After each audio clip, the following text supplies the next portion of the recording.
오늘 우리가 살펴볼 설교는 바로 각자의 위치로 질서의 하나님입니다.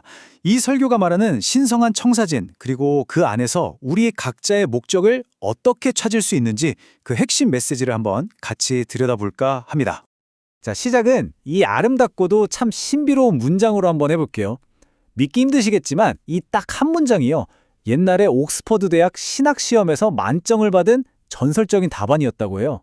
도대체 질문이 뭐였을까요? 질문은 바로 이거였습니다. 물을 포도주로 바꾼 예수의 기적에 대해 논하라. 그러니까 이 한 문장의 답이 강력한 만남이 근본적인 변화를 만든다는 오늘 우리가 파고들 주제의 핵심을 정말 시적으로 보여주는 거죠. 이 설교에서는요, 바로 이 변화라는 원리가 우리가 아주 잘 아는 성경 속 여러 이야기들을 꿰뚫는 핵심 주제라고 이야기합니다.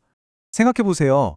빈 그물만 걷어올리던 어부 베드로, 또 세리였던 삭개오, 우물가에서 만난 여인, 그리고 38년이나 알아누웠던 병자까지. 이 이야기들의 공통점이 뭘까요? 바로 신적인 존재와의 그 결정적인 만남이 모든 걸 바꿔놓았다는 겁니다. 네, 바로 이 변화라는 개념이 이제 설교의 핵심 주제로 우리를 이끌어갑니다. 바로 광야의 그 엄청난 홍돈 속에서 어떻게 질서가 세워지는지에 대한 이야기로 말이죠. 자, 한번 따라가 보실까요? 배경은 이렇습니다. 노예 생활에서 막 탈출한 이스라엘 백성들이 시내산에서 1년을 보낸 직후예요. 이제 막 광야라는 거대한 여정을 시작하려는 바로 그 시점이죠. 여기에 나온 60만 3,550명이라는 숫자, 이게 뭐냐면요. 싸움에 나갈 수 있는 20살 이상 남자의 수예요. 놀랍죠? 그럼 여성과 아이들까지 합치면 규모가 어마어마했을 겁니다. 그런데 더 놀라운 건 이 인구조사를 단 20일 만에 끝냈다는 거예요. 이걸 보면 이들이 이미 어느 정도는 조직을 갖추고 있었다는 걸 짐작할 수 있죠. 하지만 하나님께서는 그냥 이런 조직적인 걸 넘어서 앞으로 있을 40년의 기나긴 여정을 감당할 수 있는 아주 구체적이고 의미 있는 질서를 세우길 원하셨습니다. 그냥 사람만 많이 모인 무리가 아니라 진짜 하나의 공동체를 만들려고 하셨던 거죠. 자, 그럼 이제부터가 정말 흥미로운데요. 하나님께서 이 거대한 공동체를 어떻게 배치해야 하는지 아주 명확한 청사진을 하나 주십니다. 배치는 일종의 동심원 형태였어요. 가장 중심에는 하나님의 임재를 상징하는 성막이 있었고요. 그 바로 주변을 레위 지파가 보호하듯 둘러싸고, 그리고 그 바깥쪽으로 이스라엘의 12지파가 3지파씩 묶어서 사방에 자리를 잡는 구조였죠. 여기서 진짜 중요한 건 이 중심에 무엇이 있느냐, 그리고 그 배치가 뭘 의미하느냐는 겁니다. 그리고 모든 지파에게 내려진 지시는 이거였어요. 각자의 장막문을 반드시 성막, 즉 하나님이 계시는 곳을 향하도록 지어라. 이게 무슨 뜻이겠어요? 매일 아침 눈을 떴을 때 가장 먼저 보게 되는 게 바로 이 공동체의 심장, 그 중심이어야 한다는 거죠. 이런 배치가 단순히 군사적으로 효율적이라서 그랬을까요? 아닙니다. 여기에는 훨씬 더 깊은, 끊임없이 전달되는 시각적인 메시지가 담겨 있었어요.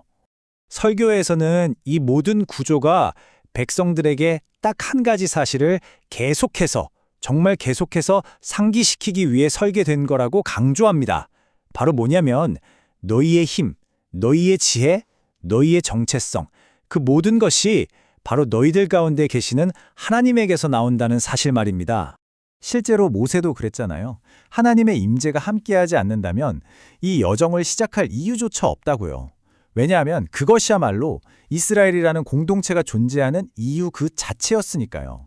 자, 그런데 여기서 또 한 번의 반전이 있습니다. 진을 치고 있을 때뿐만 아니라 행군을 할 때의 순서에도 기존의 상식을 뒤엎는 놀라운 메시지가 담겨 있었거든요. 보세요. 이게 핵심이에요. 상식적으로는 당연히 첫째 아들인 르우벤 지파가 맨 앞에 서야 하잖아요. 그런데 행렬의 가장 선두, 가장 영광스러운 자리는 넷째 아들인 유다 지파에게 주어졌습니다. 이건 당시 문화로는 정말 파격적인 결정이었죠. 바로 이 파격적인 순서가 먼저 된 자가 나중되고 나중된 자가 먼저 되리라는 설교의 또 다른 핵심 주제를 아주 분명하게 보여주는 겁니다. 다시 말해서 공동체 리더십이나 지위는 인간의 기준, 태어난 순서나 혈통 같은 게 아니라 오직 하나님의 주권적인 은혜로 결정된다는 걸 선포하는 거죠. 자, 그럼 이제 이 수천 년 전 광야의 이야기가 오늘날을 살아가는 우리에게는 과연 어떤 의미가 있을까요? 설교가 궁극적으로 가리키는 지점이 바로 여기입니다. 설교는 여기서 아주 강력한 평행 이론을 제시하는데요. 광야에서 성막이 이스라엘 백성들의 물리적 그리고 영적인 중심을 꽉 잡아주었던 것처럼 오늘날 우리 삶에서도 이렇게 흔들리지 않는 중심을 바로 세우는 것, 그것이 바로 복잡하기 짝이 없는 우리 인생에 질서를 가져다 준다는 겁니다. 결국 하나님의 말씀, 그 신성한 질서에 우리를 맞출 때에 비로소 내면의 평화와 진짜 목적의식을 찾게 된다는 거예요. 설교에선 이걸 이렇게 표현해요. 마치 난장판 같았던 내면 세계가 질서정연한 아름다움으로 바뀐다고요. 그래서 설교는 이 오래된 이야기를 그냥 과거의 이야기로 끝내는 게 아니라 오늘 우리의 이야기로 가져오기 위해서 우리 자신에게 몇 가지 핵심적인 질문을 던지게 합니다.